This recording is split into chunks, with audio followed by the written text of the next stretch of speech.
Mr. President, I want to first thank you for inviting me again to the White House. You've been a remarkable friend of the State of Israel. You stand by us. You're standing with us. You are a great, great champion of our alliance. And you actually do the things that you say you do. And I think that people respect that enormously. I certainly do, and the people of Israel do. And I think the Jewish people do as well. We just saw your representative in the Department of Justice fighting anti-Semitism, standing up for Israel in international forums. I just want you to know from the heart, it's deeply, deeply appreciated. As you said, we had the opportunity to talk today about many subjects. First, if I can mention tariffs, it's a subject of some interest today. I can tell you that I said to the President a very simple thing. We will eliminate the trade deficit with the United States. We intend to do it very quickly. We think it's the right thing to do. And we're going to also eliminate trade barriers, a variety of trade barriers that have been put up unnecessarily. And I think Israel can serve as a model for many countries who ought to do the same. I recognize the position of the United States. It says, you know, we're allowing other countries to put tariffs on us, but we don't put tariffs on them. And you know, I'm a free trade champion, and free trade has to be fair trade. And I think that's basically the position that you have put forward, Mr. President. We are going to eliminate the tariffs, and rapidly. I had the opportunity to speak to Secretary Lutnick yesterday. We talked about how we could effect this quickly, and I hope to bring the solution very quickly. We're not talking about intentions. We're not talking about you know, just words. We're talking about results. And those results are going to come. That's the first. Thank you very much. It's very nice. Thank you. Thank you. Mr. President, what about the hostages here? Well, I What didn't, about the hostages? Let him I didn't finish. finish. I'm going to begin. We spoke about not only the hostages, but about Gaza. The hostages obviously is a human story of just unbearable agony. I speak to the families. I spoke to them yesterday. Spoke to another one when I was in Hungary before I came here. I speak to them every day. They're in agony. The hostages are in agony, and we want to get them all out. Steve Witkoff was President Trump's very able representative, helped us get a deal that got 25 out. We're working now on another deal that we hope will succeed. And we're committed to getting all the hostages out, but also eliminating the evil tyranny of Hamas in Gaza, and enabling the people of Gaza to freely make a choice to go wherever they want. I mean, they should have that choice. And the President put forward a vision, a bold vision, which we discussed as well, including the countries that might be amenable and are amenable to accepting Palestinians of their free choice if they choose to go there. And I think that's the second thing that we discussed. But the hostages came right on top. We also discussed the situation in Syria. We've had neighborly relations with Turkey that have deteriorated, and we don't want to see Syria being used by anyone, including Turkey, as a base for attack in Israel. Turkey is a country that has a great relationship with the United States. The President has a relationship with the leader of Turkey. We discussed how we can avoid this conflict in a variety of ways, and I think we can't have a better interlocutor than the President of the United States for this purpose. And of course, we also discussed Iran. Look, we're both united in the goal that Iran does not ever get nuclear weapons. If it can be done diplomatically in a full way, the way it was done in Libya, I think that would be a good thing. But whatever happens, we have to make sure that Iran does not have nuclear weapons. That's the end of my speech. Mr. President, can you explain to me what is your specific We're having plan to direct getting all talks the with, hostages wait a out? minute, wait. We're having direct talks with Iran. And they've started, it'll go on Saturday. We have a very big meeting, and we'll see what can happen. And I think everybody agrees that doing a deal would be preferable to doing the obvious. And the obvious is not something that I want to be involved with, or frankly, that Israel wants to be involved with if they can avoid it. So we're going to see if we can avoid it. But it's getting to be very dangerous territory. And hopefully those talks will be successful. And I think it would be in Iran's best interest if they are successful. We hope that's going to happen. And we had just a lot of good talks on a lot of things. I appreciate very much what you said about the tariffs. We've been ripped off and taken advantage of by many countries over the years, and can't do it anymore. Just can't do it anymore. Can't be the stupid people anymore. And it's all because of the people that sat in the seat right here. Not your seat, but this seat.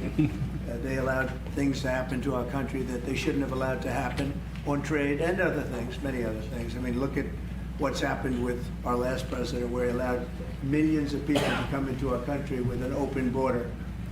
Who would want an open border? How stupid was that?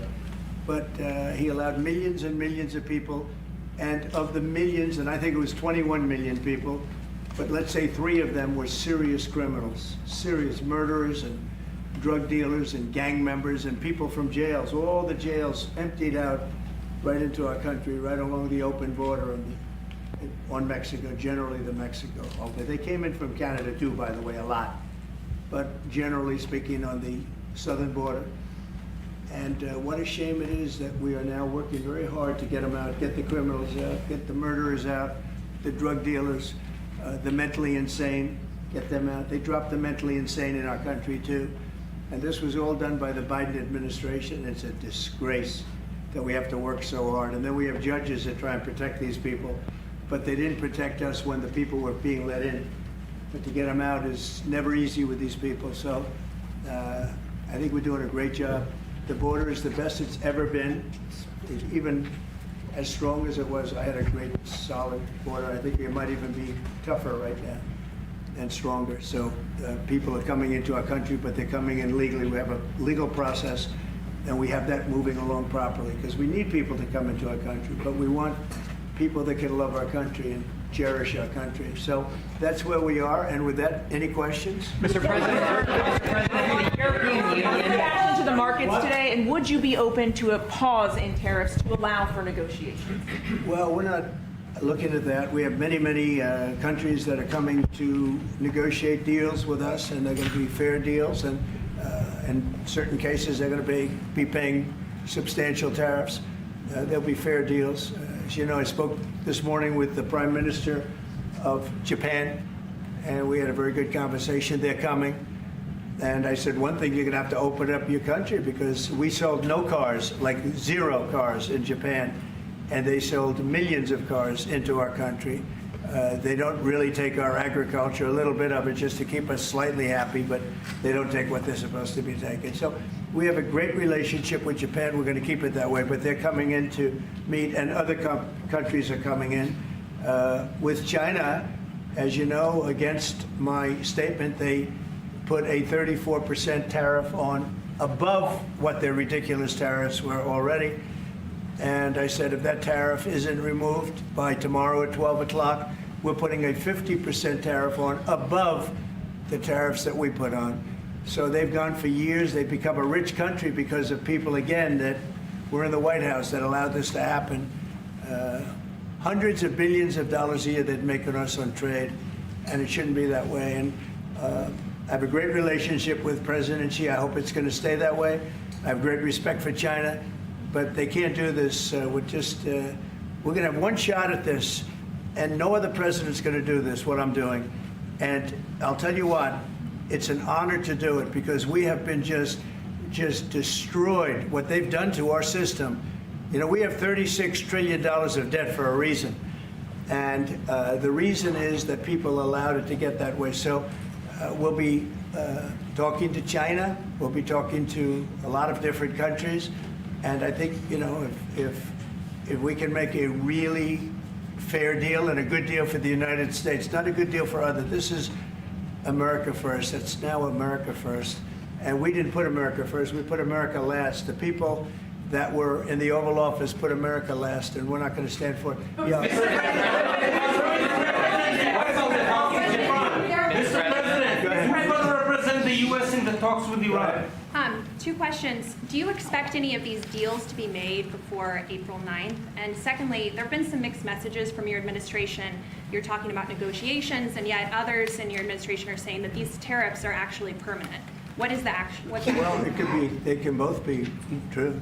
There can be permanent tariffs, and there can also be negotiations, because there are things that we need beyond tariffs. We need open borders. You know, we almost had a deal with China where we're going to open up China. It was almost done. Some of you remember it during my first term, and it was very disappointing. We ended up making a great deal. $50 billion worth of product was sold. $50 billion. You'd like that in Israel. And I made that deal, but it wasn't the deal that I wanted. It was the deal that I wanted was that, plus they're going to open up China so that our companies could go into China and compete with other countries and China for the, for a large number of people. And at the very end, that deal was terminated, and we went to a piece of the deal. And there are a lot of things outside of tariffs, but tariffs are very important. But there are a lot of things like opening up countries that were totally closed. China's essentially a closed country. In fact, it is a closed country. And what they do is they charge tariffs so that if you sell cars or if you sell anything, nobody's going to buy it because the price is out of control. But that's true with a lot of other countries also. So we're going to get fair deals and good deals with every country. And if we don't, we're going to have nothing to do with them. They're not going to be allowed to participate in the United States. What is the view for the hostage? Mr. President, We have time. This gentleman is all day long. Mr. President, thank you for the chance. Many of Palestinian Americans who voted for you and not for Biden because you've promised them to end the war in Gaza. Very honored by that vote, too. The war is still going on and there's no hostage deal. Do you have any update on that? Well, I'd like to see the war stop, and I think the war will stop at some point that won't be in the too distant future. Right now we have a problem with hostages. We're trying to get the hostages out. We got quite a few of them out, but it's a long process. It shouldn't be that long. We have a big problem that we've done. I think I'll ask Pete to maybe talk about it for a second, because a lot of people are asking. The Houthis, we've been very tough and very successful militarily. We've really damaged them badly. These were people shooting down ships and other things, by the way, flying objects like airplanes. And we've put a major hurt on the Houthis, which nobody's been able to do. We've really hit them hard, and they know it, and they don't know what to do. And it's every night, night after night. And we've gotten many of their leaders and their experts. They're experts on missiles. I mean, they actually make missiles. Nobody thought that. But they make missiles. They're highly sophisticated, and they're very tough. But they've been very badly damaged. Nobody else was able to do that but us. Pete, you want to discuss that, please? Yes, sir. It's been a bad 3 weeks for the Houthis, and it's about to get worse. It's been a devastating campaign, whether it's underground facilities, weapons manufacturing, bunkers, troops in the open, air defense assets. We are not going to relent, and it's only to get more unrelenting until the Houthis declare they will stop shooting at our ships. And we've been very clear at the Iranians as well. They should not continue to provide support to the Houthis, and that message has been made very clear. So we have a lot more options and a lot more pressure to apply, and we know, because we see the reports, how devastating this campaign has been in them, and we will not relent. We have a great military. There's no military like our military. And despite Biden having given a lot, but nevertheless a pretty small piece, but it was a lot of our military away in Afghanistan, and one of the dumbest situations, I think, and maybe the most embarrassing situation we've ever been involved in, that short period of time in Afghanistan. What a disgrace that was, but left a lot of our military behind, left you see them in their annual parades where they're parading trucks that are armor-plated and different things that they can't. But it's many billions of dollars we left behind. But despite that, we have a tremendous military. That was a very small portion because we rebuilt the military during my first term. And we have great things happening with our military. We also essentially approved a budget which is in the facility, you'll like to hear this, of $1 trillion, $1 trillion, and nobody's seen anything like it. We have to build our military, and we're very cost conscious, but the military is something that we have to build, and we have to be strong because you got a lot of bad forces out there now. So we're going to be approving a budget, and I'm proud to say, actually, the biggest one we've ever done for the military. We're cutting other things that were under DOGE, but under a lot of other. When you look at a woman getting $2 billion for environmental, and it had nothing to do with environmental, and they had $100 in the bank, and they give her $2 billion. Many of those cases, all that stuff is going to be cut out. But we are getting a very powerful military. We have things under order now, the likes of which we've never had before. We've never had the kind of aircraft, the kind of missiles, anything that we have ordered. And it's in many ways too bad that we have to do it, because hopefully we're not going to have to use it.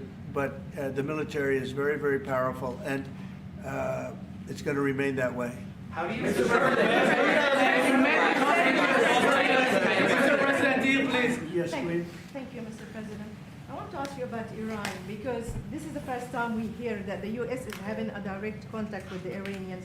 Is it possible to give us some more information at what level the U.S. is High level, represented? very high level. Yeah. And We're dealing with the Iranians. We have a very big meeting on Saturday, and we're dealing with them directly.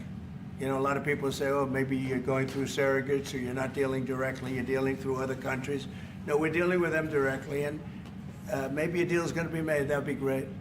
It'll be really great for Iran, I can tell you that. But hopefully, we're not going to have to get into that. We are meeting very importantly on Saturday at almost the highest level, and we'll see how it works out. Please. How do you ensure, Mr. President, that these tariffs don't drive U.S. trading partners into the hands of the Chinese? That they I'm don't... not worried about it. I'm not worried about it. If they want to be in the hands of the U.S., they don't want to be in the hands of the Chinese. And the Chinese have turned out to be really not very good at that. People that are with us, they're with us. But we cannot be taken advantage of any longer. I used to watch these deals for years. I've been talking about it for years. You know, I've been talking about it for 35 years, how our country is being ripped off. I mean, 30 years ago it was Japan, then it was something else, then it was another group, then it was China. China's doing the best job of it, frankly. And it's just not going to happen, not going to happen. Mr. President, you said it may The EU take... has said that they have offered 0 for 0 tariffs on cars and industrial goods. Is that not enough? Well, the EU, no, it's not. The EU has been very tough over the years. I always say it was formed to really do damage to the United States in trade. That's the reason it was formed. It was formed with all of the countries from Europe, I guess most of them, not all of them, but most of them. And they formed together to create a little bit of a monopoly situation, to create a unified force against the United States for trade. So they have NATO, which is largely the same countries, and they took advantage of us dollar-wise and militarily until I got there. You know, I was able to get $600 billion from NATO, where they paid NATO because most of these nations weren't even paying. We were paying for NATO, so we're paying them to guard them militarily, and they're screwing us on trade. So that's not a good combination. So now it's really turned around. It's the opposite, and the European Union's been very bad to us. They don't take our cars, like Japan in that sense. They don't take our agricultural product. They don't take anything practically. And yet they send millions of cars in a year, Mercedes-Benz, Volkswagen, BMWs. They're sending millions and millions of cars into the U.S., but we don't have a car that's been sold to the European Union or other places, but let's go for the European Union. And it's not going to be that way. It's got to be fair and reciprocal. It's got to be fair. It's not fair. We have a deficit with the European Union of $350 billion. And it's going to disappear fast. And one of the reasons and one of the ways that that can disappear easily and quickly is they're going to have to buy our energy from us because they need it They're going to have to buy it from us. They can buy it. We can knock off $350 billion in 1 week. They have to buy and commit to buy a like amount of energy. And we have that. You know, we have more energy than any country in the world. I don't know if you know that. He knows everything, but the one thing he may not know, we have more energy than any country in the world. We have more of every kind of energy, every form of energy, from oil and gas to coal. And people talk about, I call it beautiful, clean coal. As you know, Germany is opening up a coal plant a week. They tried the windmills and it didn't work. They tried all the other solutions and they were ready to go out of business. Now they're doing a coal plant a week. China is now up to 2 coal plants. They're opening 2 major coal plants every single week in China, all over China. And then we're not allowed to use coal. Well, we have clean, beautiful coal more than anybody else. We have oil and gas more than anybody else. We have the most energy of any country in the world, including Saudi Arabia, including everybody, by a lot. And I took it to number 1. We were number 3, and I took it to number 1 during my administration. And the reason that we were hurt so badly and the reason that we went into such incredible inflation during Biden is energy. It was also their bad spending, but energy, because they played around with this incredible thing that we had built, this administration had built, and the energy costs went through the roof. And when that went up, everything else followed. Now, if you look at what's happening, you got to see this today. I said we're going to try and get groceries down, right? An old-fashioned term, but a beautiful term. Eggs. So when I got in, the press went absolutely crazy the first week. They said, eggs have quadrupled in price. I said, I just got here. Tell me about it. And Brooke Rollins and our team did a great job, and eggs are down now 79%, and they're all over the place. And this was a problem that somebody else would have taken a long time to cure. We have energy is down. We have interest rates are down. We have groceries, meaning food is down. We have everything is down at levels that nobody ever thought possible. Energy looks like it's going to be in the $2.50 a gallon range and maybe below that for a car, so for gasoline. So we're really doing amazing. I mean, we're cutting prices because prices got so high, people couldn't live. I mean, the prices for groceries, the prices for standard groceries, standard things were going through the roof. They couldn't live. And now those prices are coming down. So call them groceries, but that's down, energy's down, and interest rates are down. Everything's down. And the interest rates, the beauty there is when we refinance debt, you know, debt's become such a big factor in this country. We're going to start paying debt off with tariffs and other things. But it's such a big factor because the interest rate's so high. Well, now that's coming way down, so our budget's going to look a lot better because interest costs are way down. And I guess I've done that.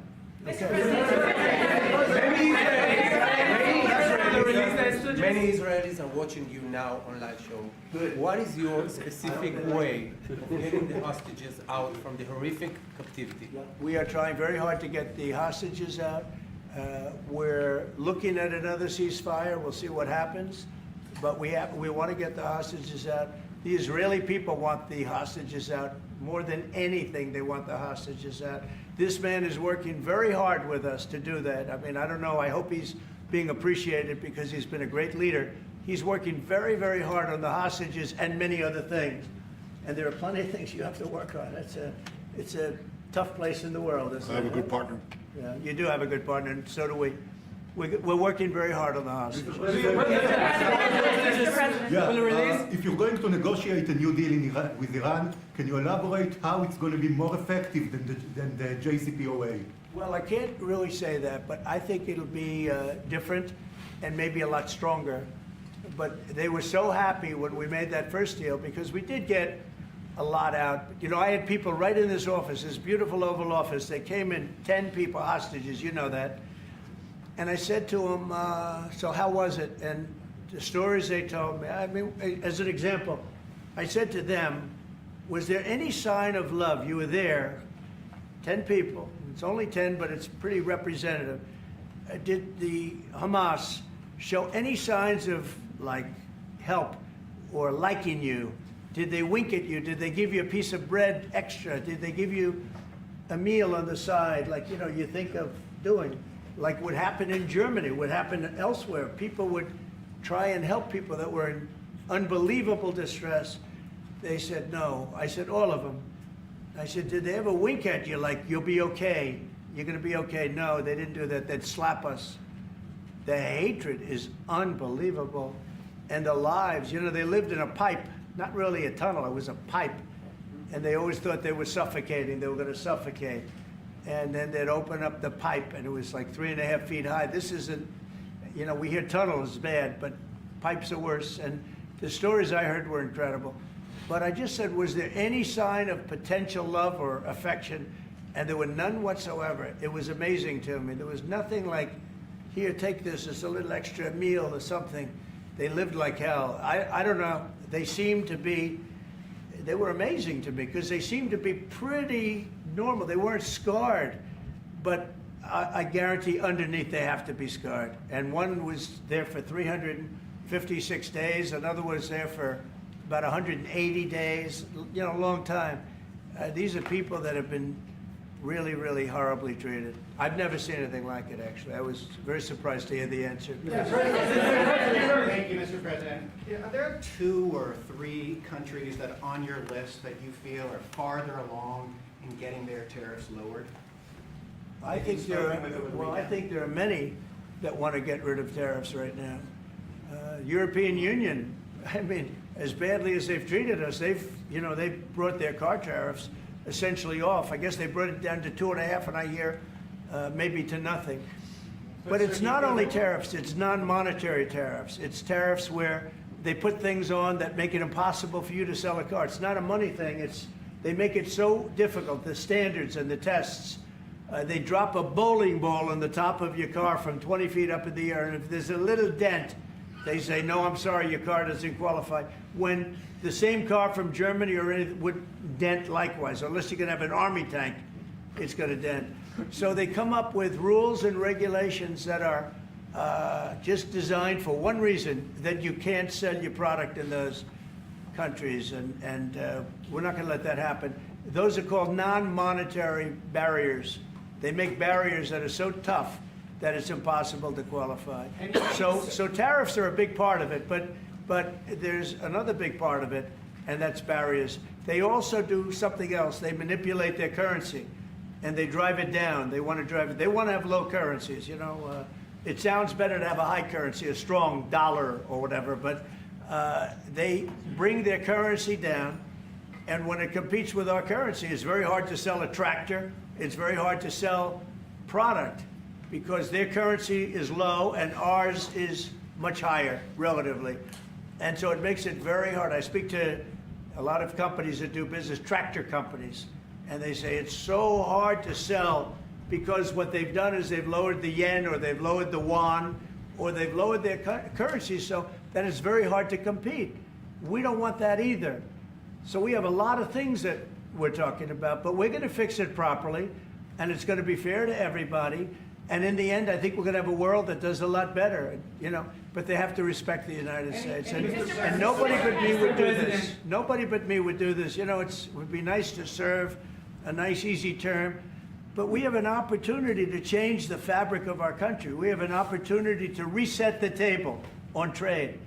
We lose billions of dollars. We lose close to $2 trillion a year on trade. We lose $1 trillion a year to China. $1 trillion. We lose hundreds of billions of dollars a year on trade to China.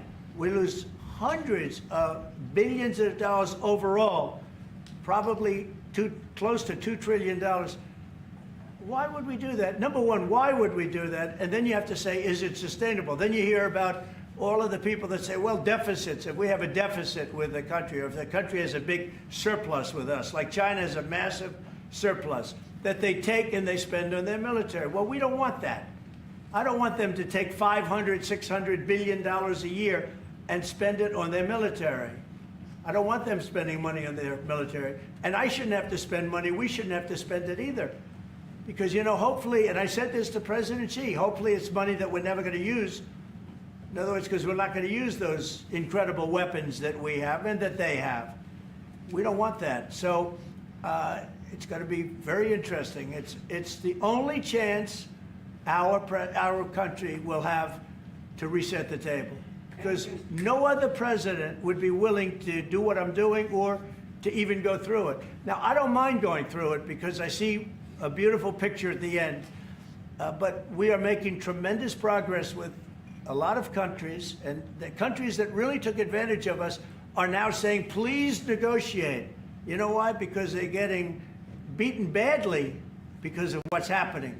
They're getting beaten badly. They're being devalued as countries. But it's the only chance we're going to have to reset the table on trade. And when we do, we're going to come out unbelievably well. We're going to have a strong country economically again. And we're going to have those factories that are empty all over the United States. We've lost 90,000 plants and factories. Think of this, 90,000, you wouldn't think it's possible. 90,000 plants and factories since NAFTA, which was, by the way, the worst trade deal ever developed, ever had by any country anywhere, NAFTA. And I terminated NAFTA. Everybody said it would be impossible. And I terminated it through Congress. We terminated it. You had to get it through Congress. It was a trap. It was a horrible thing. And we got it done. And we went to the USMCA, which was much better. The problem is they cheat. They cheat like crazy. Canada cheats, Mexico cheats, just one of those things. But we are resetting a table, and we're going to have great trade, and we're going to have a very strong country. Our country is going to be at a level that has maybe never been, or maybe, you know, our country was the strongest, believe it or not, from 1870 to 1913. You know why? It was all tariff-based. We had no income tax. Then in 1913, some genius came up with the idea of let's charge the people of our country, not foreign countries that are ripping off our country. And the country was never that kind of wealth. We had so much wealth, we didn't know what to do with our money. We had meetings, we had committees, and these committees worked tirelessly to study one subject. We have so much money. What are we going to do with it? Who are we going to give it to? And I hope we're going to be in that position again. Mr. President, do you plan to reduce the tariffs that your government put on Israeli goods, 17%? On where? On Israeli goods, the 17%. Do you plan Well, to we're reduce talking it? about a whole new trade. Maybe not. Maybe not. Don't forget, we help Israel a lot. You know, we give Israel $4 billion a year. That's a lot. Congratulations, by the way.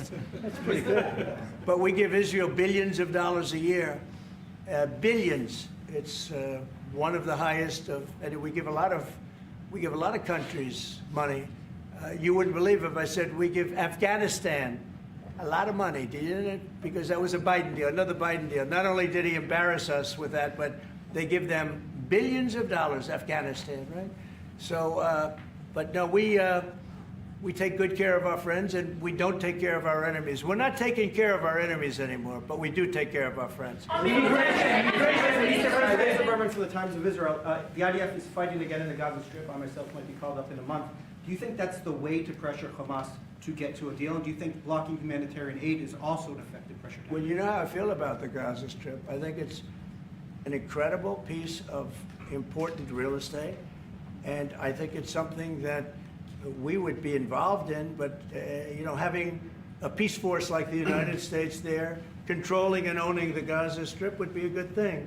Because right now, all it is for years and years, all I hear about is killing and Hamas and problems. And if you take the people, the Palestinians, and move them around to different countries, and you have plenty of countries that will do that, and you really have a freedom zone. You call it the freedom zone, a free zone, a zone where people aren't going to be killed every day. That's a hell of a place. It's a, you know what I call it, a great location that nobody wants to live in, because they really don't. And when they have good living, real living, where Hamas and all of the problems they have, the level of death on the Gaza Strip is just incredible. And I've said it. I don't understand why Israel ever gave it up. Israel owned it. It wasn't this man, so I can say it. He wouldn't have given it up. I know him very well. There's no way. They took oceanfront property and they gave it to people for peace. How did that work out? Not good. Is the immigration, sorry, Mr. President, is the immigration plan still on the agenda? Which immigration? From Gaza. From Gaza. Yeah, free of- All it is a concept that I had that I think is good, and now people are copying it. You know, baby, do you want to tell? People are talking about the Trump plan. Gee, why don't we do that? Would you like to answer that question? I think what the president talked about is, first of all, to give people a choice. You know, Gazans were closed in, and every other place, including in arenas of battle, I mean, whether it's Ukraine or Syria or any other place, people could leave. Gaza was the only place where they locked them in. We didn't lock them in. They're locked in. And what is wrong with giving people a choice? Now, we've been talking, including over lunch, about some countries, I won't go into them right now, that are saying, you know, if Gazans want to leave, we want to take them in. And I think this is the right thing to do. If you give, you know, it's going to take years to rebuild Gaza. In the meantime, people can have an option. The president has a vision. Countries are responding to that vision. We're working on it. I hope we'll have good news for you. I will say people love, excuse me, people really do love that vision. It's a long-term vision, but so importantly is to have that be a safe field, because you're right smack in the middle of the Middle East. You're right along Israel. It should have never, ever been given away. It shouldn't have been given away by Israel.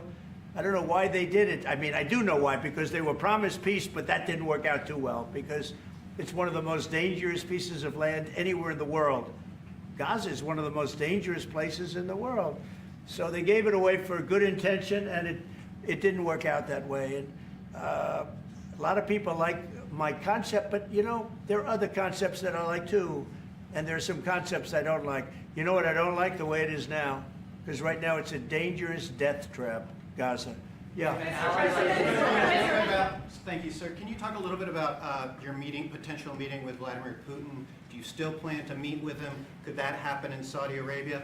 And maybe you could elaborate as well a little bit on not providing tariffs on Russia, sir.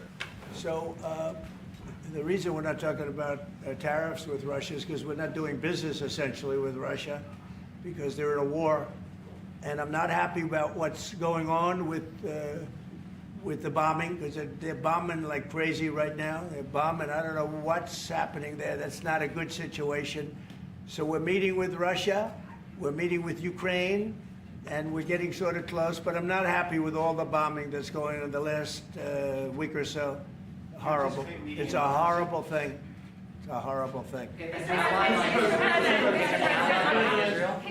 negotiate to get below 10%? In terms of In terms tariffs? of tariffs, yes. Look, we've been ripped off and taken advantage of for 40, 50, 60 years. And the reason we got ripped off and the way they did it was tariffs. They would charge tariffs, massive numbers of dollars. And when you look at China, when I took over, it was at $507 billion they were making. I call it making. A lot of people say, oh, it doesn't mean anything. Having a surplus means a lot, in my opinion. It's almost like a profit or loss statement. And when I took over, it was $507 billion that China was, this is originally, first term. And we were very, very tough on them because they were taking that money and they were building a military with it. Then when Biden came in, he let him get away with murder. He had no idea. I'll tell you what, that man had no idea what was happening, whether it was the border or China or anything else. He had no idea what was going on. And they went wild. China went wild. And the money they make is ridiculous, okay? It's just not gonna happen. And hopefully we'll get along with China. If we do, that's great. And if we don't, that's okay too. But we can't let that continue, because that's an abuse. They abused the poor people that sat in this seat. That poor Biden, he was abused by them. They took advantage of him, and I'm surprised. You know, they have smart people. They were radical left lunatics, but they're smart. I'm surprised they'd allow that to take, you know, to happen. But we are going to bring great trade, and we're going to be fair to other countries. And I will say this, virtually every country wants to negotiate. If I didn't do what I did over the last couple of weeks, You wouldn't have anybody wants to negotiate. We would have gone to these countries, you want to talk? And they, well, we don't want to talk. Now they're coming to us. They're offering things like even Bibi, and this is unrelated because it's a different kind of a relationship, but he started off our conversation today that he's cutting all of the tariffs, he's cutting everything. He's going to get down to a free base. He's going to do things that, in all fairness, other countries, if they said that, would have never even thought about doing it. Now they're offering things to us that we would have never even thought of asking them for because they're experiencing a lot of hurt. And the hurt is that they've taken advantage of us and we finally fought back. Tariffs will make this country very rich. We're rich anyway, but we're rich in a certain way. We have $36 trillion in debt. I want to get rid of it. And we can do it quickly with proper deals. So when countries don't allow us to sell our product, but we allow them to sell their product, when they charge us massive amounts of money for the privilege of going into their country, those days are over. Okay. Sir, go ahead. Me? Sir? Me? Yeah. Thank you, Mr. President. On Iran, two questions, please. First, if you can give us more details about where the meeting on Saturday is going to take place. Tell you that. I can just tell you there's a major meeting going on between us and Iran, and that'll take place on Saturday, and it's at top level. And the second question about this. A lot of people think that those talks are not going to lead anywhere because the Iranians will never give up their nuclear program. I think that's a possibility too.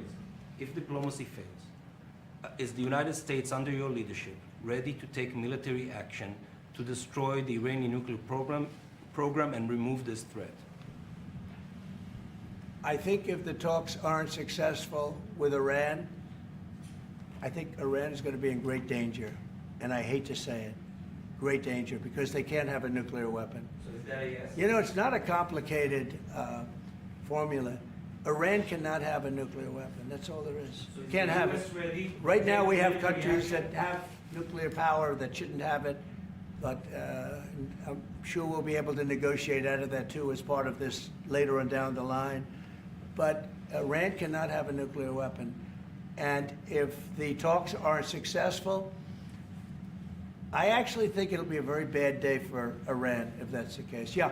Mr. President, on manufacturing, Mr. President. Mr. President, was October 7th the death blow of the two-state solution, and would you consider classifying the Palestinian Authority as a terrorist organization for its continued pay-for-slay terror financing payments? So October 7th was a horrible day that some people, they deny it. Now, I can't believe they deny it from the standpoint of it. They do it because they think it's good politically. But October, I've seen the tapes. I've seen things that you don't want to see. October 7th was a horrible day, and it will go down as one of the really bad days in the history of the world. It was a horrible, horrible thing that happened. And they grabbed some of these people. I'll give you an example. When I was with the 10 hostages a few weeks ago, I said, so how many are there? 59. I said, oh, so 59, so we can get 59. They sort of knew the territory pretty good. And I said, how are they doing? They said, well, only 24 are living, the rest are dead. And these are young people largely. Young people don't die. You know, young people have an amazing ability to live. They can live through horrible things, but these are young people. And when they said that 24 are living and the rest are dead. And you know, I've had parents come up, Israeli parents largely. We have some Americans, and I guess we have one left. Alex, we have the one left. But I've had Israeli parents come up to me at events and say, my son is there. I said, well, how's he doing? Well, he's dead. But would you do me the biggest favor ever? Could you bring his body back home? They talked about a young dead boy and a young dead girl like they were living. And that could have something to do with religion. That could have something to do with, I guess maybe any parent would be, but I was surprised. They said, sir, my son is dead. It is just as important to bring that body back home. I asked that question as if he were alive. So you have a lot of them dead, and we'll be able to bring them back. But it's a horrible thing that's happened. These are young, largely young people, some old ones too, frankly, and those people have lived in hell. When they came off, the second group that came out, they looked like they just got out of a concentration camp. They looked exactly like the pictures that I'd see from the 1940s, the concentration camps. And then they got a little bit better, you know, but that second group, those people came out and I said, this is unbelievable. We're going back into a chapter in history that is one of the worst ever. It's really very bad. Okay? Mr. President, thank you. You've said it could take 2 years to get American manufacturing fully up to speed in response to these tariffs. What happens in the meantime? Should Americans be prepared potentially for years? Yeah, I'll tell you what happens. We have now $7 trillion. Think of this, $7 trillion of commitments from companies wanting to go in, from Apple to many, many companies. But that takes time. Many from Taiwan. What? It takes time to Of course fully it takes. manufacture Well, are you products. asking me a question or are you telling me? Yeah, it takes time. You know, you got to build a thing called a factory. You have to build your energy. You have to do a lot of things. I'm giving them energy. You know, we're going to let them build their own power plants. They'll be their own. Essentially, they're going to be in charge of the power plant because our power is not reliable enough. You have a grid that's old and susceptible to a lot of things, including bombing and weather and a lot of other things. And we're going to give them record timing in terms of approvals of electric plants. Most of them want to build electric plants. We need massive amounts of electricity if we're going to compete with China and others. And interestingly, we're way ahead right now in the AI race with China. But the way we lose that race is if we can't give them electric. But we have more plants being built. We have everything. We're doing so great. And we want to keep it that way. And tariffs will be an important part of it. But one of the other things, Lee Zeldin's doing a fantastic job, head of environmental protection. And he's doing very rapid approvals for people to get, for big companies that are going to build a plant that's going to cost billions of dollars. And we're going to get them their approvals. They have to be environmentally perfect, everything good, but they're going to be in record time, a matter of months versus a matter of many, many years. Okay? But in the meantime, Lisa Rozowski from Haaretz. Turkey claims it will stabilize the situation in Syria. Turkey? Yeah. Israel doesn't want Turkey to influence it in Syria. What do you think? Do you think Turkey's influence in Syria can actually make it a better, more peaceful country, or vice versa? Well, I have great relations with a man named Erdogan. Have you heard of him? Yeah. And I happen to like him, and he likes me, and I know the press will get very angry. He likes Erdogan, but I do, and he likes me, and we've never had a problem, and we've gone through a lot, and we've never had a problem. We've always got, as you remember, we got our minister back from Turkey. You remember that? And this was a big deal at the time. And we got him back. And I told the prime minister, I said, just, Bibi, if you have a problem with Turkey, I really think I'm going to be able to work it out. You know, I have a very, very good relationship with Turkey and with their leader. And I think we'll be able to work it out. So I hope that's not going to be a problem. I don't think it will be a problem. Now, with that being said, I believe it was Turkey, and I said that to him. I said it. I said, congratulations. You've done what nobody's been able to do in 2,000 years. You've taken over Syria with different names, but same thing. I said, you've taken it over. He's taken it over through surrogates. He goes, no, it was not me. I said, it was you, but that's okay. You don't have to say, well, sort of maybe it was me, okay. But what he did, look, he's a tough guy, and he's very smart. And he did something that nobody was able to do. You know, you got to hand it to him. Any problem that you have with Turkey, I think I can solve. I mean, as long as you're reasonable. You have to be reasonable. We have to be reasonable. Thank you very much, everybody. Thank you, press. Head out. Head out, press. Thank you. Thank you. Head out that door. Head out still. Through the corridor. Straight to the door we came in. Thank you, press. Thanks, guys. Thank you, everyone. Please go out the door. Ma'am. The doors right there. Thank you, everybody. See, I tried to get a question in. Have a good day. Thanks, guys. Keep going, keep going. Thank you. Next time in Israel. Thank you all. Quick question. Oh, Thank you. Thanks, guys. Keep going. Keep going. Keep going. Bye. Thanks for a very helpful meeting.